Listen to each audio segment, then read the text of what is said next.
বন্ধুরা কেমন আছো? কালকে রান্নাগুলো কেমন হয়েছিল সেগুলো নিয়ে আমি চলে আসলাম।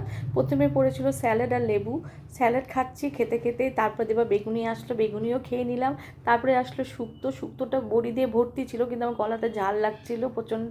তারপরে ডাল আর মিক্স ভেজিটেবল পনির ছিল, এটা বেশ মিষ্টি মিষ্টি হয়েছিল, আমার খেতেও ভালো লাগছিল। যাই হোক, এগুলি খাওয়ার তৃপ্তি করে খেয়ে নিলাম। দেখো আমার থালা পরিষ্কার। তারপরে আসবে মাছটা হেভি টেস্টি ছিল এবং বড় সাইজগুলো দিয়েছিল। আর মাছের ঝোলটা নিইনি আমি, মাছের গায়ে যে ঝোলগুলো লেগেছিলো ওটাতেই শুকনো করে মেখে নিলাম। তো যে মাছটাও খুব ফ্রেশ ছিল আর খেতেও খুব ভালো লেগেছিলো বন্ধুরা। তারপরে মাছটা খেয়ে নিলাম। খেয়ে নেওয়ার পর তারপরে আসবে চাটনিটা আমি দেখাতে পারলাম না। তারপরে আসলো সাদা দই আর দু রকমের মিষ্টি। আর কি বলবো, দই আর রসগোল্লা মেখে খেতে যা ভালো লাগে না, কি বলবো। আমি খুব সুন্দরভাবে খেলাম, থালা পরিষ্কার করে খেলাম।